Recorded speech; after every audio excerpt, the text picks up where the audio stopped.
सर्दियों का मौसम था। पहाड़ों पर बर्फबारी हो रही थी और ठंडी हवाएं हर किसी को अपने घर के अंदर रहने पर मजबूर कर रही थी। गांव के लोग ठंड से ठिठुर रहे थे।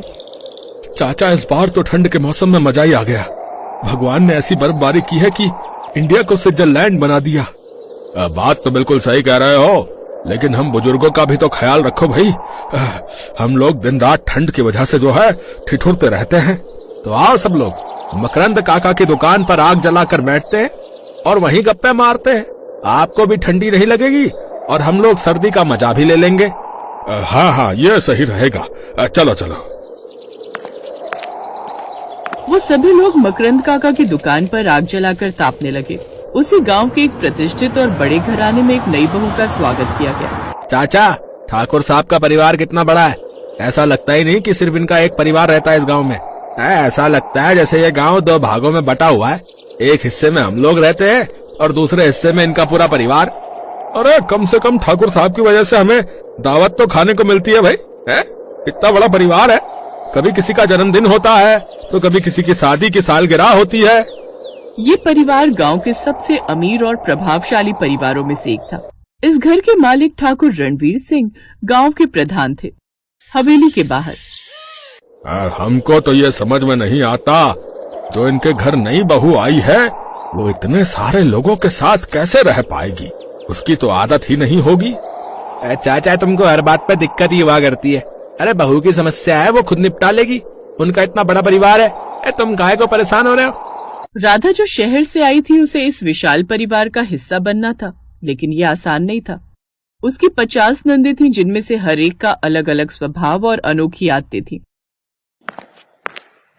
चलो अब बहुत हो गया स्वागत। तुम 50 ने अपने अपने तरीके से स्वागत कर लिया। बहू को अंदर तो आने दो। हे भगवान, इनका घर तो किसी राजमहल से कम नहीं लग रहा। इतनी बड़ी बड़ी झूमर, इतनी बड़ी बड़ी लाइट मैंने अपनी जिंदगी में पहली बार देखी है। बाहर इतनी बर्फबारी हो रही है, लेकिन महल के अंदर तो ज्यादा ठंडी नहीं लग रही। क्या हुआ भाभी, क्या सोचने लगी? मैं ये सोच रही हूँ कि आज के जमाने में ससुर जी ने मेरी 50 नंदे कैसे पैदा कर दी। अरे बुरा मत मानना, मैं तो मजाक कर रही हूँ। अरे भाभी, हम लोग भी बहुत मजाक किया है। ससुर जी का ही खून हो तुम सब, मजाकिया तो होगी। देखो मजाक मजाक में मेरी 50 नंदे पैदा कर दी उन्होंने। इस तरह राधा को हर कोने से प्यार और अपनापन मिला। तुम सब ऐसे क्यों घूर रही हो मुझे? कुछ नहीं भाभी, बस ऐसे ही। देखो राधा, हमारे घर में रहना आसान नहीं है। यहाँ सबकी अलग अलग पसंद और नापसंद है, लेकिन अगर तुम सबका दिल जीत लोगी तो ये घर तुम्हारे लिए स्वर्ग बन जाएगा। मैं पूरी कोशिश करूंगी दीदी। तुम 50 की 50 उसे घेर कर क्यों खड़ी हो? जाओ बहू, पहले आराम कर लो, बाकी बातें बाद में की जाएंगी। राधा अपने कमरे में जाकर आराम करने लगी। सुहागरात की अगली सुबह जैसे वो सोकर उठी, वैसे ही सबसे बड़ी ननद गीता ने कहा, अच्छा हुआ तुम जल्दी उठ गई। मुझे हर रोज सुबह सुबह ब्लैक टी पीने का शौक है। ठीक है दीदी, मैं अभी आपके लिए चाय बना कर लाती हूँ। राधा ने गीता के लिए चाय बनाई। जैसे उसने उसे चाय बना कर दी, वैसे ही उसकी दूसरी ननद उसके पास आ गई। भाभी, मैं नहाने जा रही हूँ, जल्दी से मेरे कमरे में जाकर मेरे कपड़े प्रेस कर दीजिए, मुझे जाना है। ठीक है, तुम नहा लो, तब तक मैं प्रेस कर दूंगी तुम्हारे कपड़े। राधा ने जैसे ही उसके कपड़े प्रेस किए, वैसे ही तीसरी ननद उसके पास आई। राधा ने अकेले ही सबकी फरमाइशें पूरी कर दी। बहू, इन सब का काम हो गया हो तो जरा मेरे कपड़े छत पर सूख रहे हैं, उठा देना। अभी लाई माँ जी।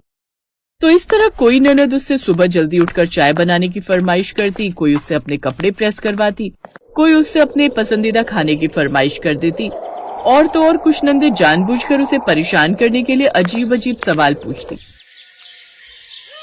भाभी, ये बताओ, पहले लड़का आया या लड़की? पहले लड़की ही आई होगी, क्योंकि लड़की के बिना लड़का पैदा ही नहीं हो सकता। तभी वहां उसकी सास आ गई।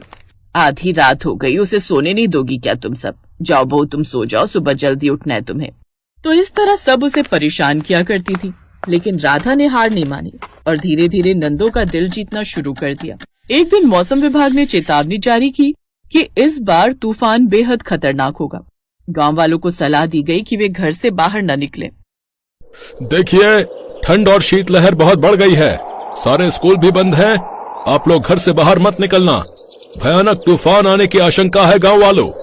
गांव में एक आदमी ऐलान करने आया जिसे पूरा गांव सुन रहा था। ठाकुर का परिवार भी इस तूफान की तैयारी करने लगा। घर के दरवाजे और खिड़कियां मजबूती से बंद कर दी गईं, लेकिन तूफान इतना भयंकर था कि उसने पूरे गांव को हिलाकर रख दिया। वो आदमी जैसे ही मौसम की जानकारी देकर गया, वैसे ही तूफान शुरू हो गया। सड़क के किनारे रहने वालों का क्या होगा? ऊपर वाला हर किसी के लिए कोई न कोई जुगाड़ कर ही देता है। तूफान की तीसरी रात अचानक गांव के पहाड़ी इलाके से एक जोरदार आवाज आई। पता चला कि बड़ा पत्थर खिसक कर गांव के बीचों बीच गिरा था। एक आदमी ठाकुर साहब के घर पहुंचा। अरे ठाकुर साहब, इस बार तो लगता है हमारा गांव बचेगा ही नहीं। पहाड़ कट कट कर गांव में गिर रहे हैं। एक बड़े से पत्थर ने आधे गांव को खत्म कर दिया ठाकुर साहब। ये खबर जैसे ही ठाकुर के घर पहुंची तो वहां खलबली मच गई। परिवार के सारे लोग डरे हुए थे, लेकिन राधा ने हिम्मत नहीं हारी।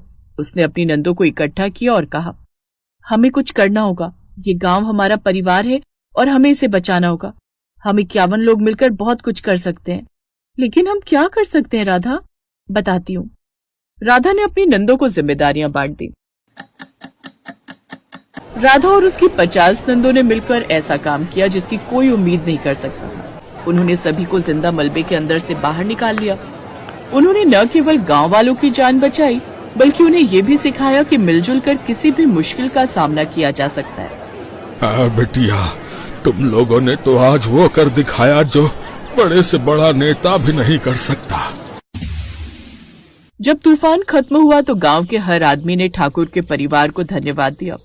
राधा ने अपनी सूझबूझ और नंदों की मदद से ये साबित कर दिया कि अगर इरादे मजबूत हो तो कोई भी मुश्किल असंभव नहीं। इस घटना के बाद राधा का नाम पूरे गांव में सम्मान के साथ लिया जाने लगा।